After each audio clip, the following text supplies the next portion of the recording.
예, 오늘 요한복음 11장 38절로 44절에 있는 말씀을 가지고 돌을 옮겨 놓으라 라는 제목으로 말씀을 전합니다.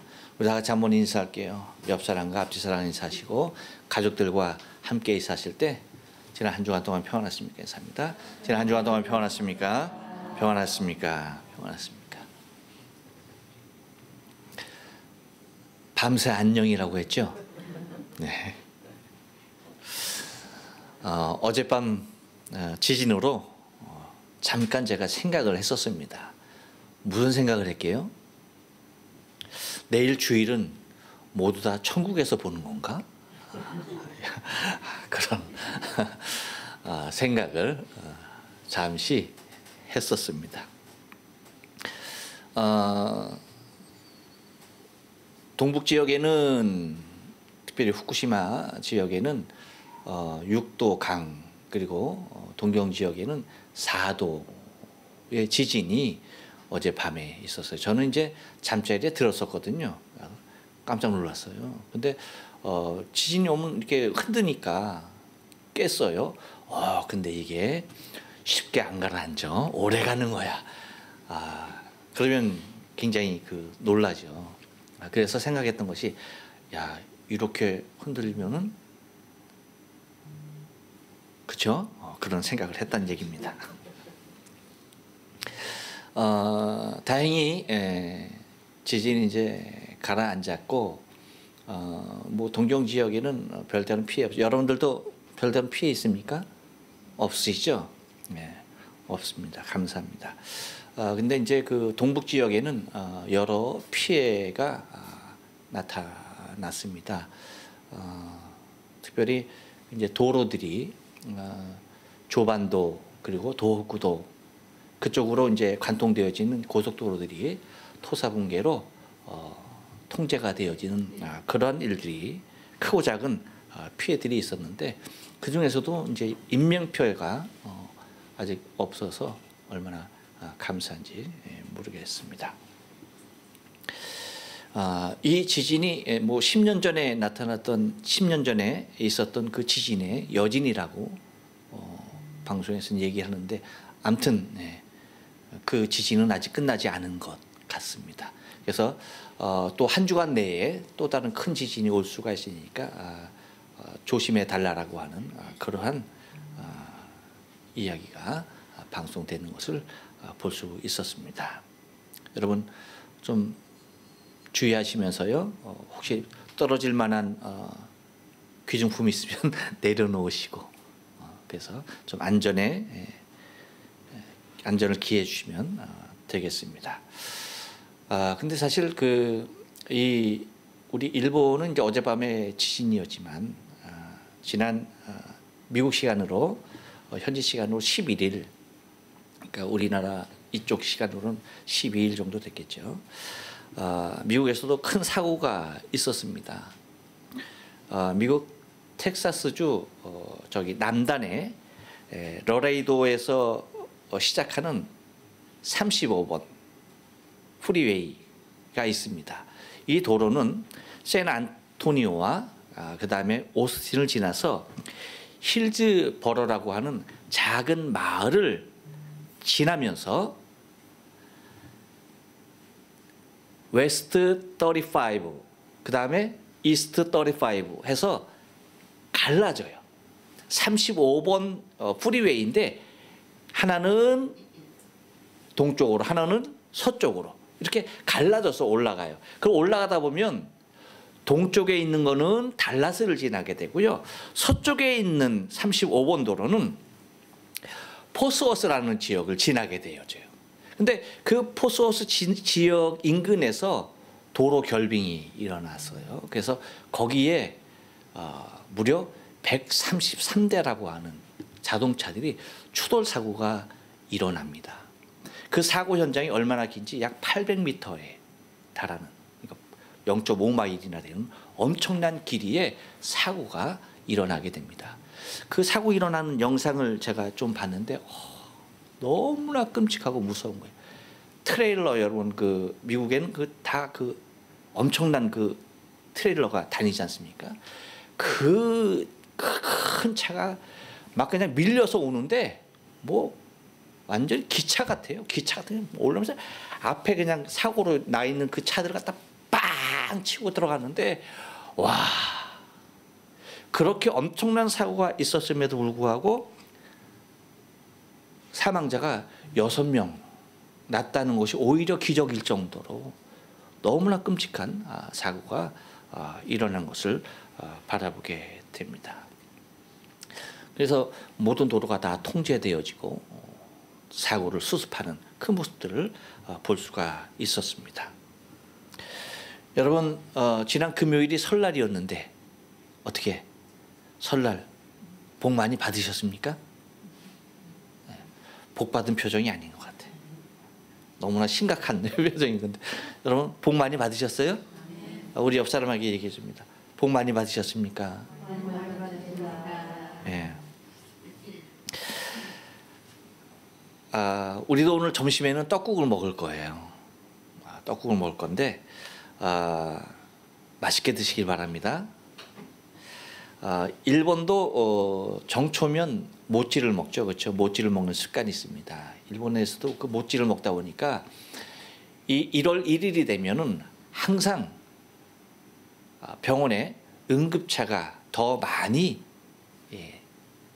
출동하게 되는 것을 바라보게 되죠. 왜냐하면 떡을 먹다가 이 떡이 기도를 막는, 그래서 숨을 쉬지 못해서 응급 환자들이 많이 나타나게 되고 그 기도가 막혀서 사망 사건이 특별히 연초에 떡을 먹는 그 시기에 많이 일어나는 것을 바라보게 됩니다. 그것은 뭐 우리의 그 식도 기도뿐만이 아니죠. 사실은 우리 사람의 혈관도 마찬가지입니다. 사람의 혈관도 특별히 뇌혈관이 위험한 것은 그 뇌혈관이 어딘가가 막히게 될 때에 뇌출혈로 이루어지게 되고 또한 그것이 우리 건강에 심각한 문제를 일으키는 것을 우리는 바라보게 됩니다. 이렇듯 우리의 일상의 삶 가운데 막혀져 있는 것들, 이런 것들이 우리의 삶 가운데 매우 치명적일 수가 있다라고 하는 것입니다. 우리 신앙의 삶에서도 마찬가지. 우리의 신앙의 삶에서도 무엇인가에 의하여서 막혀져 있는 것들이 자리하고 있는 것을 바라보게 됩니다. 특별히 신앙 삶에 있어서 주님과 나와의 관계 가운데 무엇인가 아주 깊게 막혀져 있는, 매우 두껍게 막혀져 있는, 나를 하나님과 나와의 관계를 가로막고 있는 큰 골칫거리들이 있는 것을 우리는 발견하게 된다는 것입니다. 이것이 제거되지 아니한 한 우리는 우리의 신앙의 삶을 온전한 모습으로 영위할 수 없게 되어지는 것을 보게 됩니다. 오늘 본문은 나사로가 죽은 지 나흘이 되어서 그는 무덤 안에 있습니다. 지난번 성지순례 때 나사로의 무덤은 가보지 못했지만 그 나사로의 무덤을 보니까 굉장히 깊은 곳에 있더라고요. 그 동굴 얼마나 깊은지 한참을 깊게 내려가야지 나사로의 무덤이 있는 그곳이 나사로의 무덤인데, 그 무덤에 죽은 지 나흘이나 되어 갇혀 있는, 그 무덤을 가로막고 있는 이 돌을 옮겨놓지 않고서는 살아나올 수 없는 그러한 상황이기에 예수님은 일단 그 돌을 옮겨 놓을 것을 요구하시면서 주님께서 나사로를 다시 살리시겠다라고 하는 의지를 보이시고 있는 것이 오늘 본문의 내용인 것을 바라볼 수가 있습니다. 그래서 나사로와 주님 앞에 가로막혀져 있는 돌을 옮겨 놓으라라고 주님께서 사람들에게 말씀하시는 그 모습을 통해서 돌을 옮겨 놓으라. 그래서 우리의 신앙의 삶 가운데서도 주님과 나와의 관계를 가로막고 있는 돌을 옮겨 놓기를 소원하는 간절한 마음으로 오늘 본문을 중심으로 해서 은혜를 좀 나누길 원하는 것입니다. 이 돌을 옮겨 놓으라고 할 때에 이 모습은요, 한번 따라서 합니다. 삶과 죽음의 경계입니다. 예, 여러분 38절 말씀을 다 같이 한번 읽어볼게요. 시작. 이에 예수께서 다시 속으로 통분히 여기시며 무덤에 가시니 무덤이 굴이라 돌로 막았거늘. 예. 인생은 누구나 언젠가는 나사로와 같이 우리의 생명이 대하여서 삶과 죽음의 경계 아래 놓일 수밖에 없는 존재인 것입니다. 이것은 우리에게 너무나도 당연한 일입니다. 그렇기에 아무리 착한 사람이라 할지라도, 아무리 부한 사람이라 할지라도, 그리고 아무리 권세 있는 자라 할지라도, 또한 아무리 특별한 사람이라 할지라도 죽음을 맞이할 경우 삶에서 분리되어서 바로 무덤이라고 하는 죽음에 들어가게 되어 있는 것입니다. 누구도 이 일에 대해서는 예외일 수가 없고, 더더욱 뼈아픈 현실은 무엇이냐면 이 문제를 해결할 수 있는 그 어떤 사람도 없다는 것입니다. 곧 우리 스스로의 힘으로는 이 죽음의 경계를 허물뜨릴 수 있는 능력을 소유한 자가 아무도 없다는 것입니다. 하지만 주님께서 죽은 나사로의 무덤 앞에서 돌을 옮겨 놓으라 말씀하시는 것은 이 삶과 죽음의 경계를 무너뜨릴 수 있는 유일한 분인 것을 말씀하고 있는 것입니다. 오직 주님만이 이 삶과 죽음의 경계를 무너뜨릴 수 있는 유일하신 분이라는 것입니다.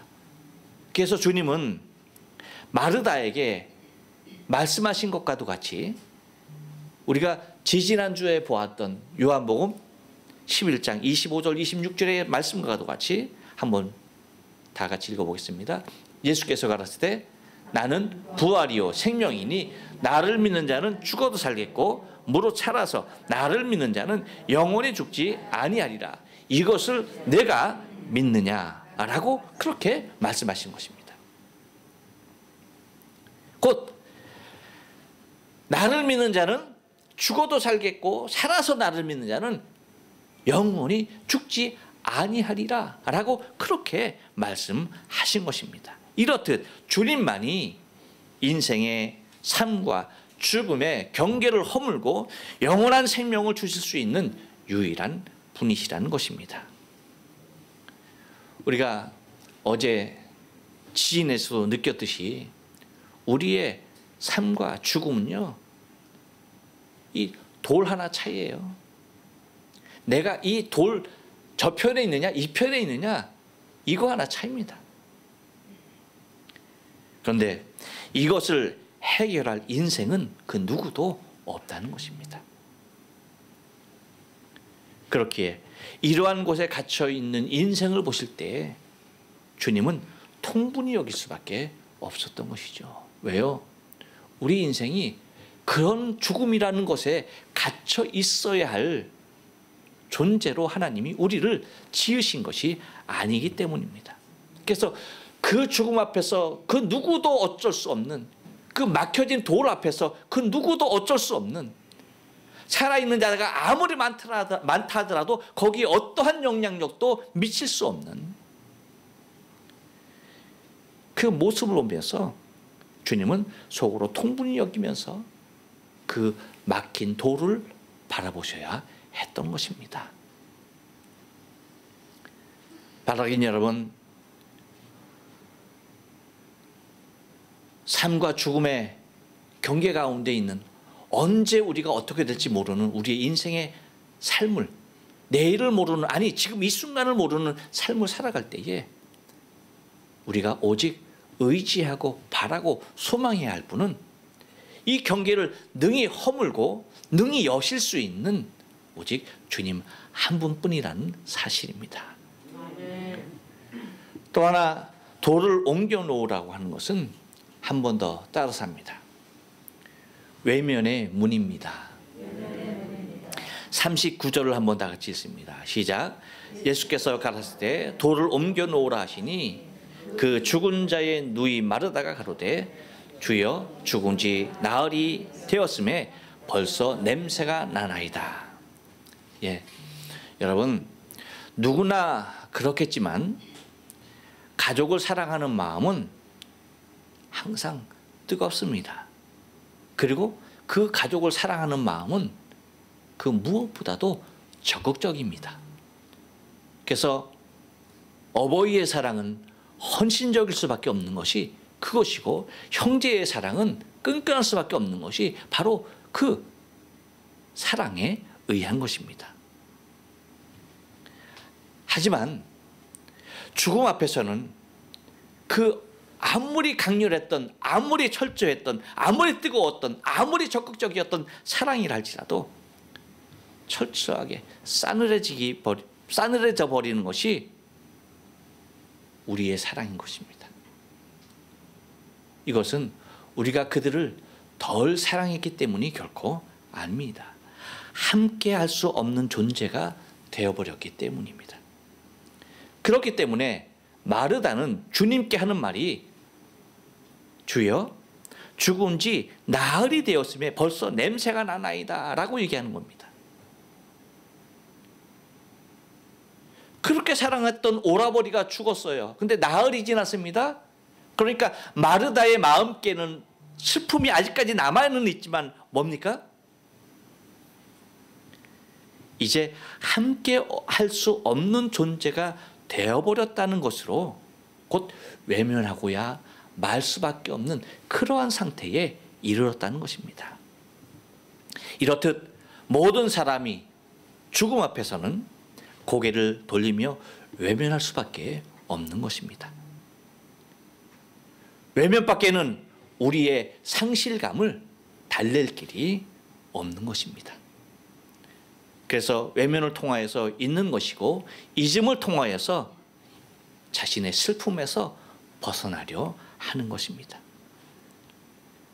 그 역할을 하는 것이 무엇이냐라고 할 때에 그것이 바로 도리예요. 외면의 문인 것이죠.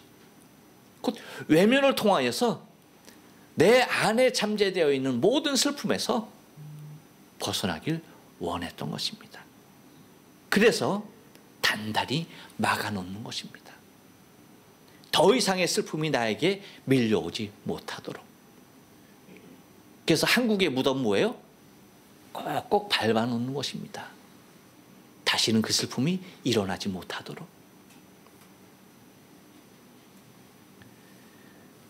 하지만 주님께서는 우리로서는 외면할 수밖에 없는 그 일들을 친히 정면으로 돌파하고 계시는 것이 주님인 것입니다. 외면한다 해서 인생의 근본적인 문제를 해결할 수 있는 일이 아니기 때문입니다. 우리는 외면을 통하여서 거기서 벗어나려 하지만 주님은 그렇지 않습니다. 이렇듯 주님은 내가 안고 있는 모든 문제에 대하여서 그 어떤 것 하나를 할지라도 결코 외면치 아니하시는 분이라는 사실입니다. 다시 말하면 모든 것을 상관하시면서 나에게 산저되어 있는, 내가 외면해야만 잊혀질 수밖에 없는 그러한 문제들을 다 풀어주시는 분이 바로 우리 주님인 것입니다. 내게 있는 어떠한 슬픔이 되었든, 내게 있는 어떠한 문제가 되었든, 내가 해결할 수 없는 그 어떠한 것이 되었든지 그거는 아무런 상관이 없습니다. 그것이 무엇이 되었든 주님은 그것을 푸는 열쇠가 되시는 것입니다. 인간은 외면이라는 것에 의지하여 하지만 주님은 그 외면이라는 것을 통하여서 의지하는 모습이 아닌 그것을 능히 해결하실 수 있는 당신을 의지하길 원하시는 모습을 마르다의 외면을 통해서 내 오라비가 어디 있느냐? 라고 묻고 있던 것입니다. 또 하나 돌을 옮겨 놓으라는 것은요, 한 번 더 따라서 합니다. 드러낼 영광입니다. 예, 40절 말씀입니다. 40절 말씀을 다 같이 한번 읽습니다. 예수께서 가라사대 내 말이 내가 믿으면 하나님의 영광을 보리라 하지 아니하였느냐 하신대. 예. 인간이 죄를 통하여 드러내지 못하고 있는 것이 하나님의 영광이에요. 우리 인생은 하나님의 영광을 위하여 지음을 받은 존재인 것입니다. 그래서 당연히 우리 자신이 나의 창조주 되신 하나님의 영광을 드러내야 하는 것이 우리의 마땅한 본분인 것입니다. 하지만 우리가 그 영역에 서 있지 못하게 하는 것이 곧 우리 안에 있는 죄였던 것입니다. 그래서 우리를 완벽한 모습으로 파괴하였고, 우리는 완벽한 모습으로 다시 회복되지 아니하면 하나님의 영광의 상태에 이를 수 없는 철저하게 망가진 상태로 죽음으로부터, 죄로부터 자유할 수가 없었던 것입니다.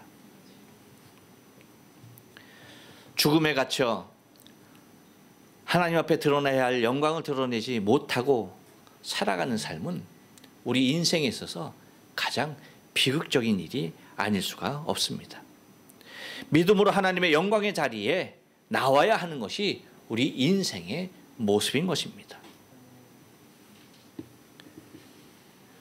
죽음을 뛰어넘을 수 있는 것은 오로지 믿음입니다. 믿음 외에는 우리가 안고 있는 이 죽음을 넘어설 수가 없다는 것입니다. 그래서 믿음으로 내 안의 죽음과 하나님 사이의 돌을 걷어내는 것입니다. 죽음의 깜깜한 사망의 상태로 가둬놓은 돌을 믿음으로 굴러낼 때에 그 밖에 영광의 빛으로 계신 주님을 만날 수 있게 되는 것입니다. 그 돌이 있는 한 아무리 밝은 영광의 빛 대신 주님이 계신다 할지라도 나올 수가 없는 것입니다.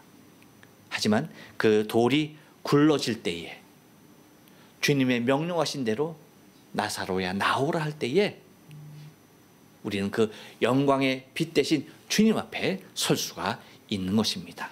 곧 이것이야말로 우리 인생이 주 앞에 드러내야 할 영광인 것입니다. 곧 사망의 문제가 해결됨으로 말미암아서 우리는 온전한 모습으로 다시 주의 영광 앞에 나올 수가 있는 것입니다. 그래서 주님이 원하시는 것이, 주님이 말씀하시는 것이 곧 우리 인생은 하나님 앞에 드러낼 영광이 있는 인생의 삶인 것을 다시 한번 조명해주고 있는 것입니다.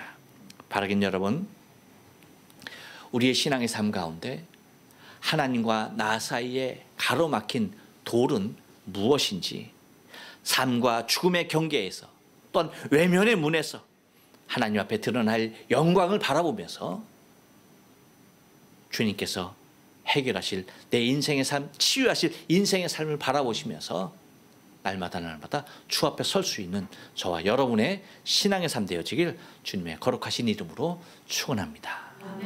기도하십니다.